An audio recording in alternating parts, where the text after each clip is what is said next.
City Lights on Location now joins Rob Lowe, and the film is St. Elmo's Fire.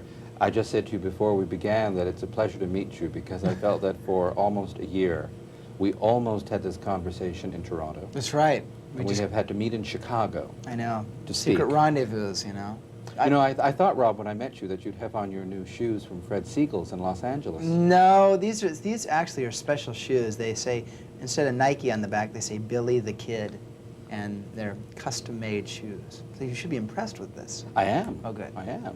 It's nice to know that when a guy starts making a little money, he knows how to spend it. That's right. Other than the house. As a matter of fact, when I was speaking with one of your friends and co-stars, there seemed to be a competitive edge. You know, one of the best things ever written about you happened to have been written by a dear friend of yours and a woman to whom you still refer to this day as Sis. Yes. Jodie Foster. Right. And I remembered how the two of you, having met and interviewed Jodie Foster several times, you talked about Montreal, the experience, the change in you, and what you called at the time friend withdrawal. Yeah. And I wonder, with St. Elmo's Fire, a fait accompli and available to moviegoers, does the actor just keep going through friend withdrawal, other than the Sheen family, who are friends and neighbors? They keep going. You know, I think it's inherently part of the business. But I'll tell you something, Jodie Foster never went through friend withdrawal until Hotel New Hampshire, and she'd done a lot of movies. So, I don't know, that's the weirdest thing I've ever heard, but she told me it. I don't know why. I think it's the people you work with. I mean, how much could she possibly pal around with Robert De Niro on Taxi Driver? Let's go out and get a couple of mohawks together? Well, I mean, what are they going to do? So I think that has something to do with it. But also, you've also admitted, in terms of friendship and people you've worked with, that Jodie Foster is unique as an actor, unique as a human being. First of all, the woman is a linguist. You may maintain that between Nastasia Kinski and Jodie Foster, both of whom were speaking 20 languages, that your time in Montreal was an adventure being with them. It was an adventure. It was an absolute adventure. It was very romantic. It was Montreal is a very romantic city. The movie is very romantic. It was all about love, and and there was certainly a lot of love on that set. And it was really, more than any other movie, that set had such a unique atmosphere that was unlike not only anything in the world, but unlike anything in my life. When I went back to being Rob Lowe, the person, it was just a little too much to bear. When you say Rob Lowe, the person, and we know that you are Robert Helpner Lowe. Right. What's the Helpner? Hepler. Oh, Hepler, sorry. What is Hepler? Hepler is my mom's maiden name. And that's my grandpa. His boy had 3 girls, and my mom had you know 3 boys. And so the Hepler name is Robbie. The Hepler name dies with you. You got to name your kids Hepler, you know.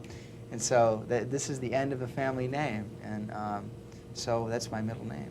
As a young man who, in the middle of his own success, has named his production company rather propitiously Lucky Star. Yes. And has a father who is a lawyer, a stepfather who was a psychiatrist. Right. Have you ever leaned on either your father or stepfather for professional or personal advice?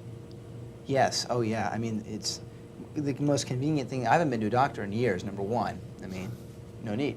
And, I mean, I figure I've got it knocked. If I get thrown in jail, my dad can get me out. And, I mean, I've got it either way. It's great. But I do. Professional advice, not so much as I used to. In the beginning stages, they were right there, I mean, with me. Not in a stage parent type of thing, but more of a, like, well, what is this going to do for your... They didn't want me to do my TV series that I did very early on. I wanted to do that. So, I mean, yeah, it's been a 50-50 decisions for a long time, and now it's not anymore. I mean, I'm just obviously older. When your agents and managers tell you, on a business level, that you are in phase 2 of your career, and you say, I know exactly what they mean, what do they mean? Well, I think that phase 2, for me, anyway, it's different for different people. Phase 2 for me was I am now regarded within the industry as a not a bankable star in that I'm sure to generate X amount of dollars at the box office, but I'm not going to freak out on the set and not deliver something that they won't be able to release, and that I have a high profile, and that's phase one. Getting to the part where we're an actor, the big break. It's making good. It's cashing in on the big break, and phase two then is what I call going for the golden ring. And you can continue to go on phase one and be great, and you can have a wonderful career, and you'll be famous forever, and you can do great work and do great movies. But there are people who get a chance to go for the golden ring as well, and that is the highest possible thing you can achieve in whatever industry you are in. And I feel that again, as I did seeing Oliver, that I can do it. I feel that I have the chance to do it, and it's very scary to do this because now it doesn't mean working. Right now, for me, it means not working. It means not doing films, and not doing Oxford Blues, not doing a class. After St. Elmo's Fire, it's a whole new ballgame for me. And when people see the movie, they'll realize this. If they haven't seen this and they're listening to us speak, they don't really know. But it's a new phase in my career that I have to continue, and I can't walk backwards anymore, and I can't go back to what I've been doing. And so maybe I'll go broke waiting. Maybe I won't. That's why I'm producing at Columbia now. I signed a deal with Guy McElwain to put a project in development there. So I'm going to try and make it happen on my own. Sounds to me, Rob, like you were paying attention when John Irving told you that life was serious, but art was fun. That's right. And Jodie Foster said, "You're not a serious guy, but you're a serious actor."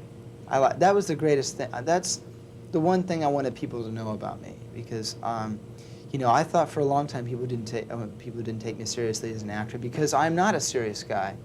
And there are a lot of actors who'll sit there and they'll be like, "Brian, you know, my craft, my art." You know, I'm that's not me. I'm Rob. I'm like, I'm fun. Let's watch the Laker game after this. Let's do something like that. But when it comes to business, business is business. And just because I'm not like that all the time doesn't mean I'm not a serious actor. I take it very seriously. And I think that now maybe people are seeing that. And when Jodie said that, that was to me a big compliment. All right. On that, we will take a commercial break and look at a scene from St. Elmo's Fire, okay? You were in Toronto. You were working on Young Blood.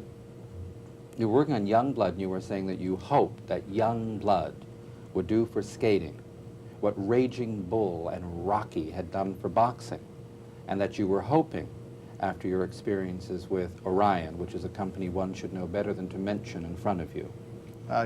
You've done your homework. That brings us back to producing. I feel that Hotel New Hampshire was absolutely poorly mismanaged. It was a debacle and an embarrassment the way they released it.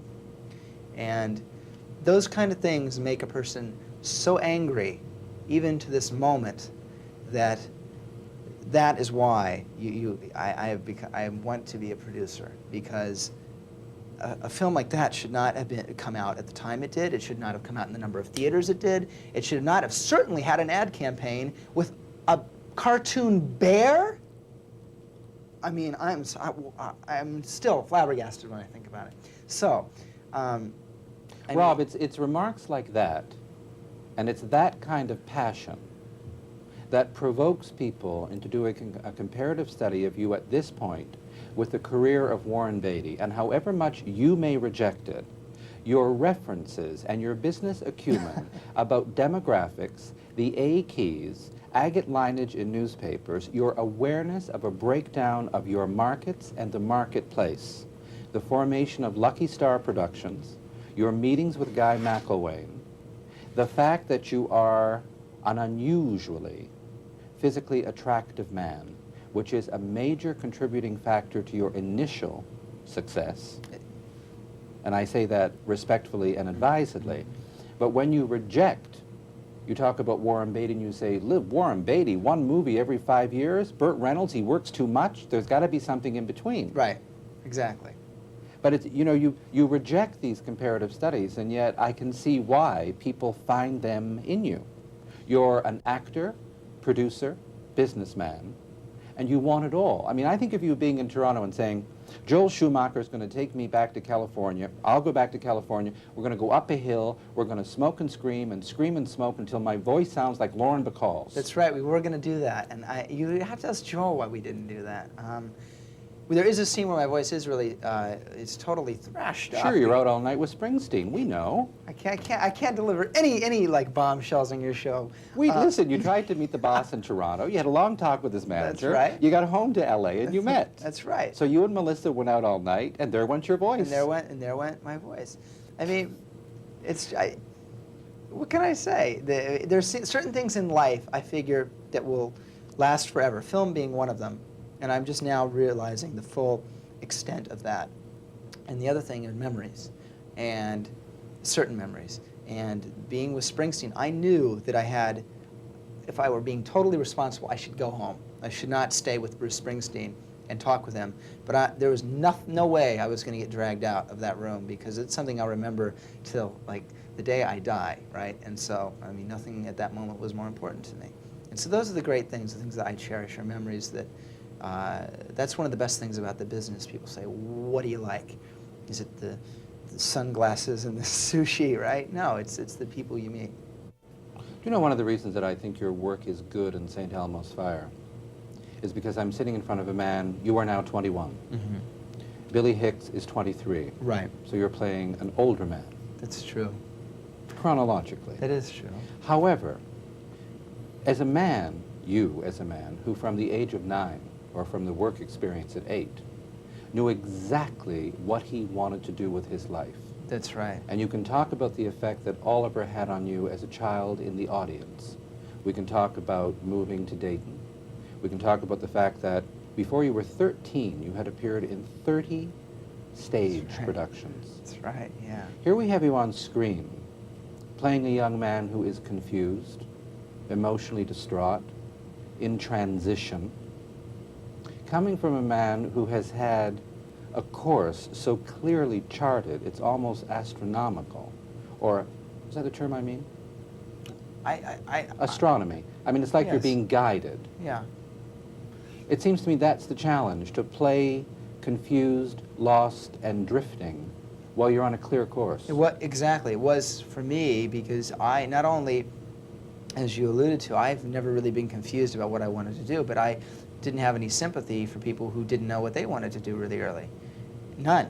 And I mean, I obviously didn't like that about myself. And since playing Billy, I do have sympathy for people now. And people say, well, you know, what's so, what are the comparisons? What are the similarities between you and Billy? Well, I am not an alcoholic. I'm not married, and I don't have a kid. And, you know, but I still feel really attached to Billy. And maybe it's that old theory of opposites attract, you know. Maybe he's so opposite from me, that's why I'm so attached to him. I'm not sure.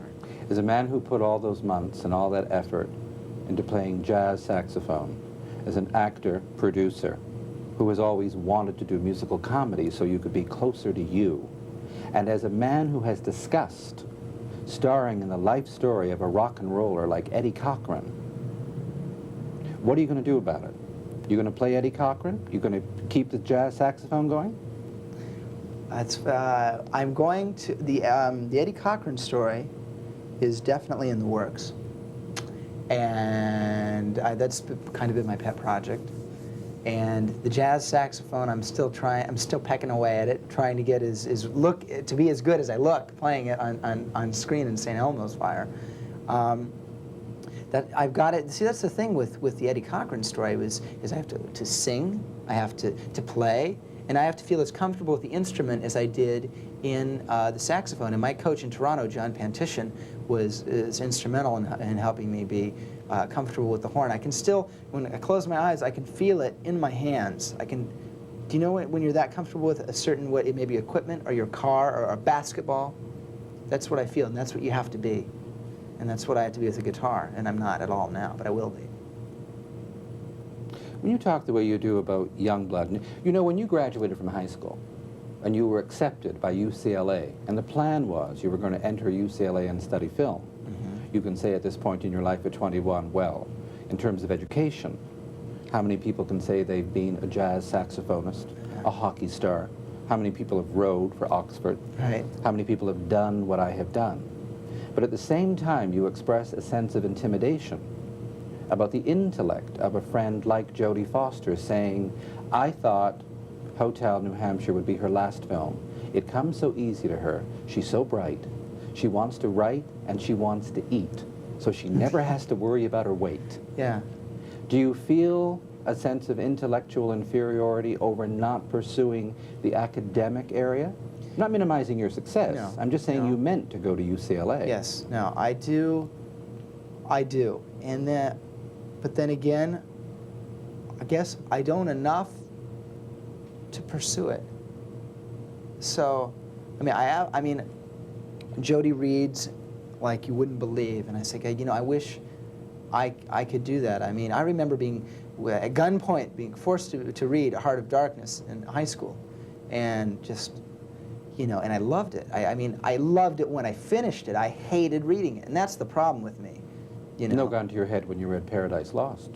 There was Paradise Lost. You know that I loathed Paradise Lost. Yes. I mean, I'm sorry, I don't get it. I mean, maybe when I'm 86 years old. I mean, the only thing amazing about Paradise Lost with it is he was deaf or blind, something like that, John Milton, when he wrote that. That's the amazing thing, but I just couldn't get it. Is Joel Schumacher going to let you co-star with your buddy Tom Cruise in Bright Lights, Big City? I don't know. You would have to ask Mr. Shu about that one. I'd love to work with Tom. I don't know if Bright Lights will end up being the right vehicle for both of us. That would be the problem. Well, And not with the things you've got in various stages of pre-production. that is also true. I mean, I'd love to have Tom, and I'd like to work with Joel again. Joel, I mean, to handle the egos in this cast. Not that we're all very strong ego-minded, you know, people. Without any kind of disruptions. I mean, we don't look back and say, oh God, remember the day when so-and-so you flew out? No, it wasn't like that. It was a very calm set. So I'd like to work with him again. I've enjoyed meeting you, and I look forward to saying hello to you in Toronto. Great, absolutely. All right. Thank you. Thanks. Thank you. Pleasure. Thank you. City Lights on Location with Rob Lowe.